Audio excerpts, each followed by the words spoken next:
And news just coming in, the Bharatiya Janata Party and Jitan Mnajhi's HAM have reached a seat sharing agreement. We'll just show you pictures of them sharing sweets. This is Jitan Mnajhi's Hindustan Awam Morcha, and these are pictures that are coming to you from this crucial meeting. Amit Shah, the BJP president, you've seen those pictures. With him is Jitan Mnajhi. He was upset about being given just 15 seats. He was seeking much more, so wanted some kind of a parity with Ramvilas Paswan's Lok Janshakti Party that is understood to be getting around 40 seats. Now there is an increase in the number of seats that Jitan Mnajhi's Hindustan Awam Morcha will get, and we will just get you the exact numbers in a moment. Now, earlier this morning, top sources in the BJP had told India Today that Jitan Mnajhi and Amit Shah were inching closer to a seat-sharing agreement. And joining me now with the latest is Deputy Editor Brijesh Pandey. Brijesh, take it away.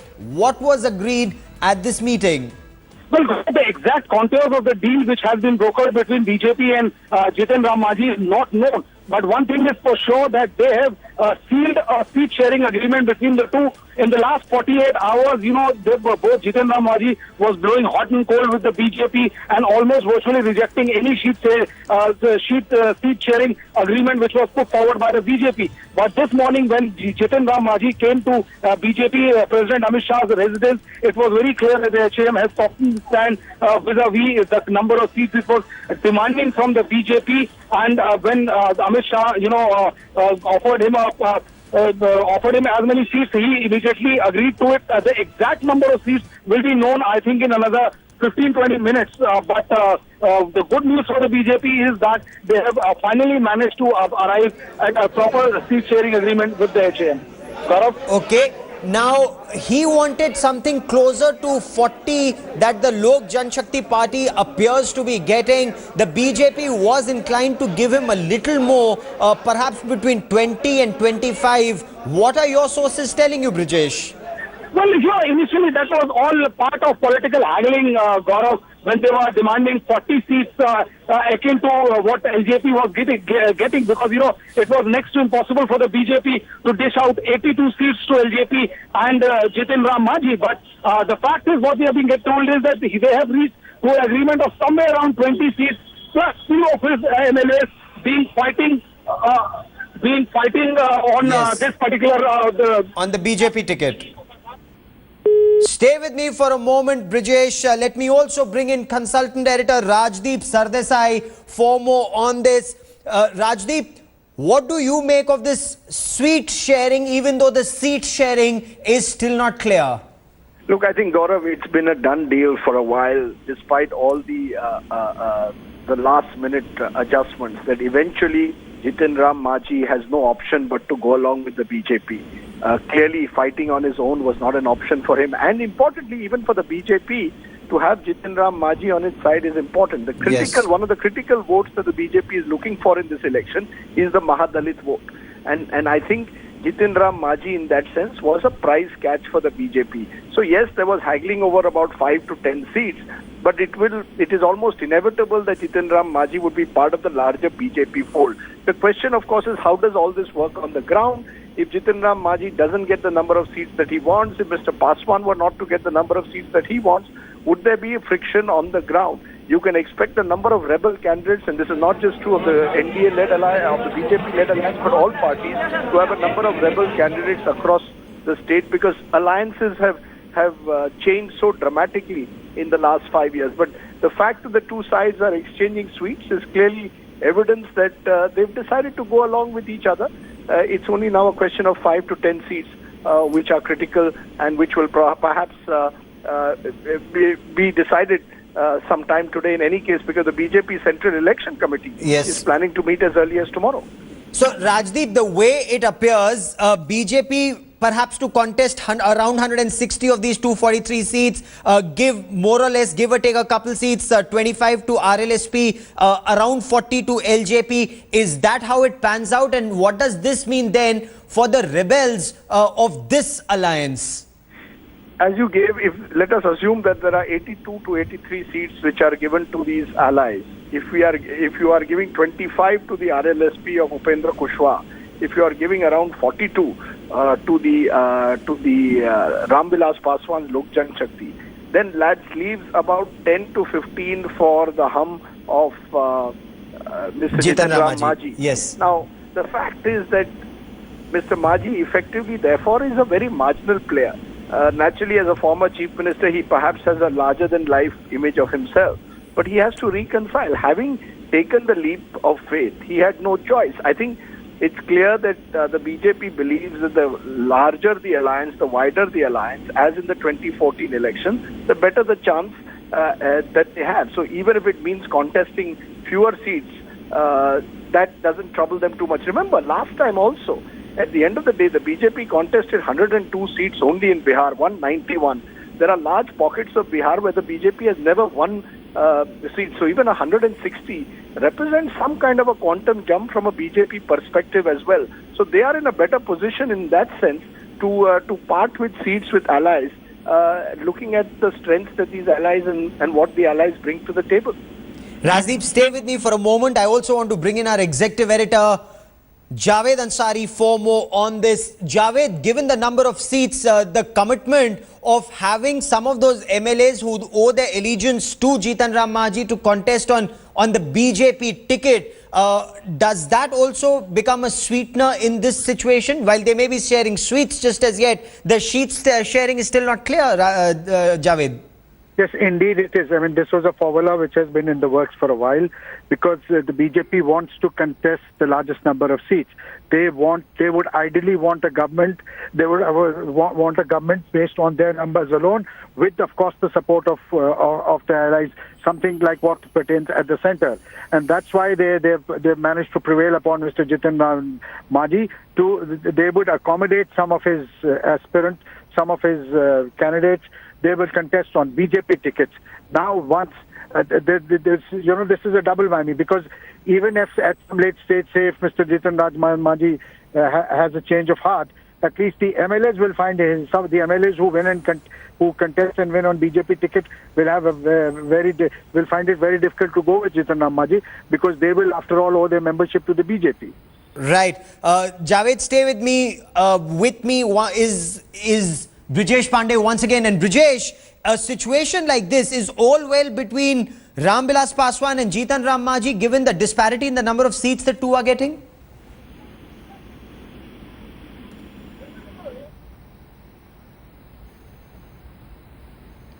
Javed, let me put that question to you. Certainly it's all is not well, and this was the bone of contention. The very fact that the Grand Alliance couldn't, announce these seats in the beginning was because of this tussle between Mr. Paswan and Manjhi. Manjhi fancies himself as a bigger Dalit Neta than Mr. Ramvilas Paswan, and that was the real problem. The problem was not so much between Manjhi and the BJP. The problem was between Mr. Paswan and Manjhi, and the BJP will have a tough time reconciling these two different poles. But then politics is the art of the impossible, and those who can reconcile differences and who can make contradictions work, they are the ones who ultimately have the advantage. In a situation like this, how does the caste calculation work out for the Bharatiya Janata Party? They now have a Mushahar leader. They have Jitan Ram Manjhi, a Mahadalit with them, which was Nitish Kumar's perhaps one of his biggest election planks, victory planks last time. How does this now work out for the BJP to have their traditional voters plus Paswan plus Jitan Ram Manjhi? Javed? This is an added incentive for the BJP. The BJP has added this Mahadalit vote. They've managed. They are hoping to win away, courtesy Mr. Manjhi, this segment of society which had in the past voted for Mr. Nitish Kumar. And if they are able to cement this alliance, then this will be a big gain for the BJP. How does this pan out vis-a-vis, and you're looking at both the groups very closely, Javed, the NDA and also the Janta Parivar. How are things panning out in the Janta Parivar, Javed? Look, the Janta Parivar has been trying very hard to win over the NCP, to try and prevent Owaisi from contesting. So the more that people contest, the less.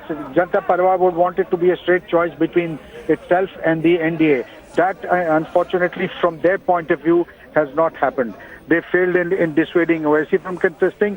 They failed in winning back Mr. Tariq Anwar. So therefore, in that sense, this 1-to-1 will not happen. These two formations will cut into the votes of the Janta Parivar.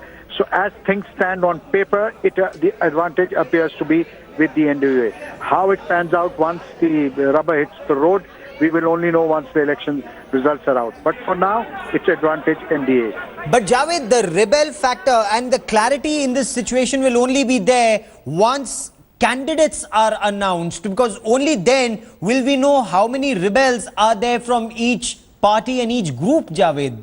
Yeah, look, this is a reality. Rebels are a reality which both formations will have to reckon with.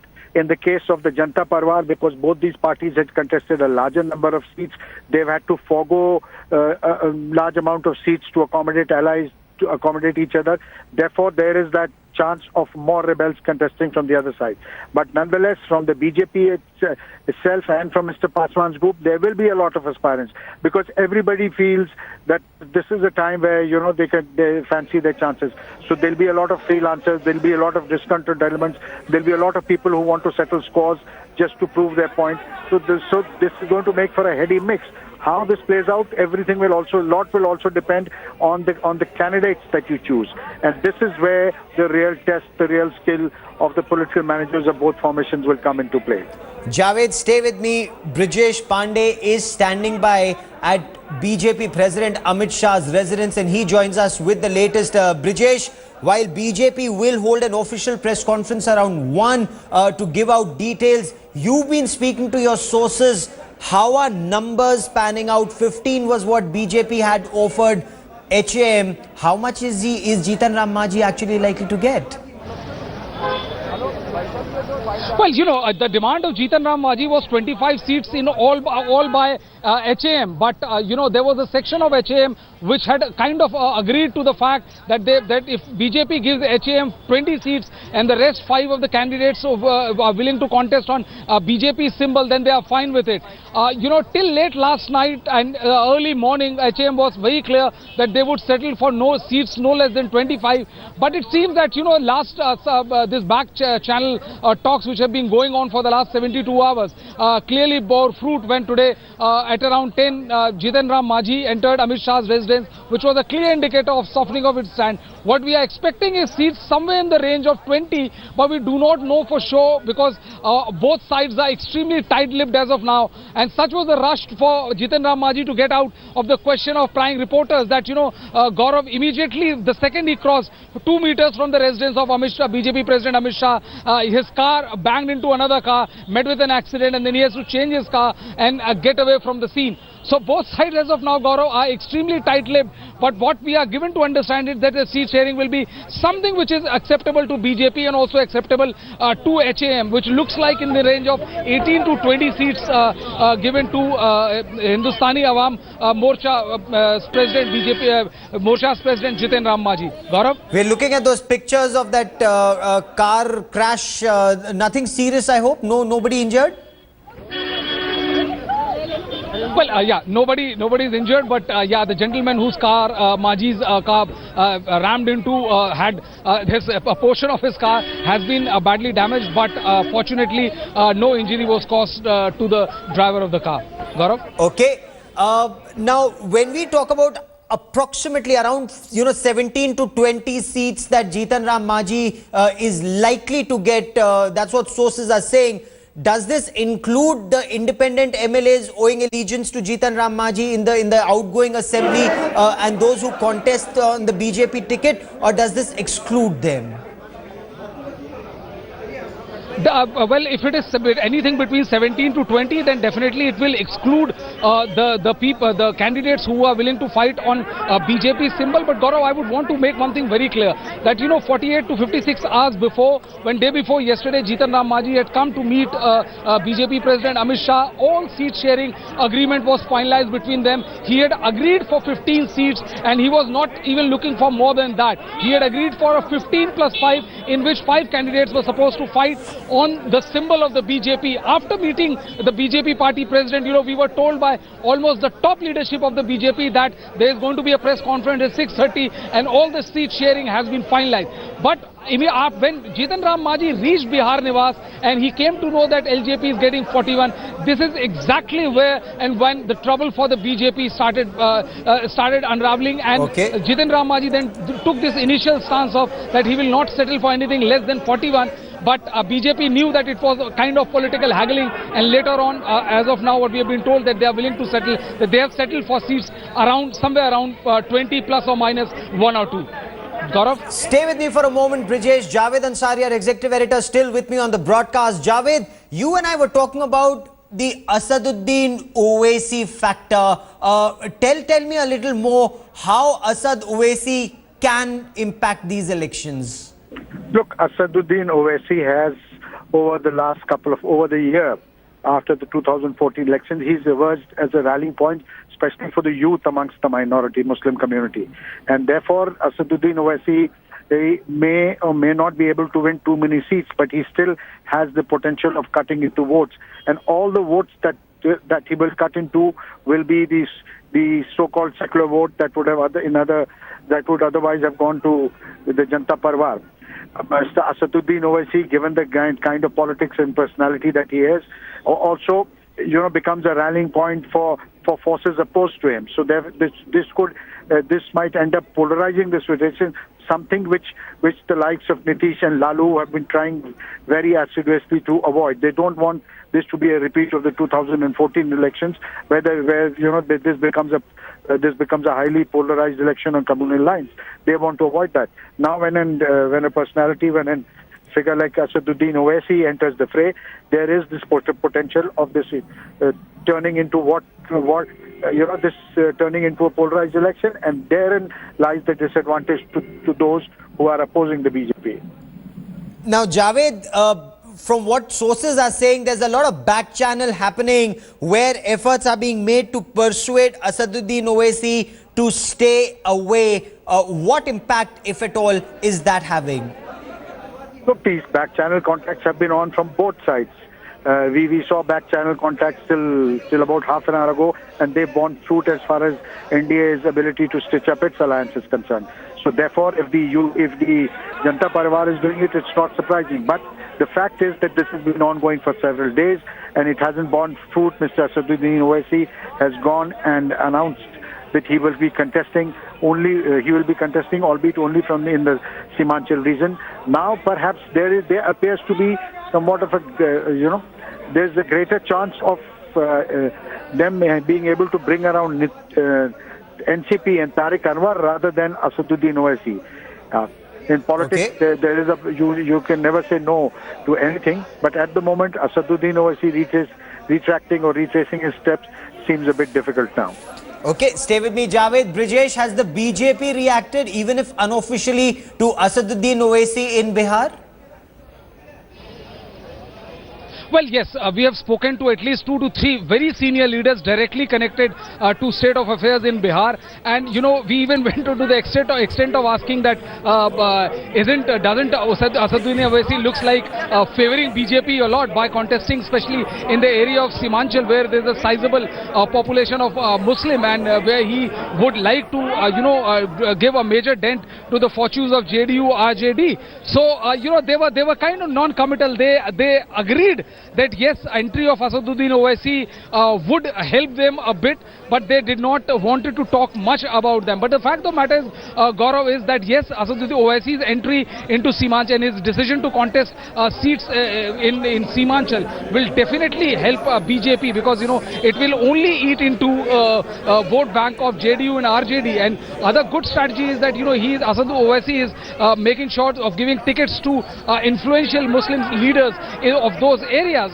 So the chances of them eating a good 5-10,000 votes of each seat is almost there. And until unless there's a tactical voting, this will give BJP a big boost in the area where they have not won much seats before. Gaurav? Okay, Javed Ansari and Brijesh Pandey for the moment. Many thanks for joining me. Keep tracking that story, gentlemen. I will come back to you for more.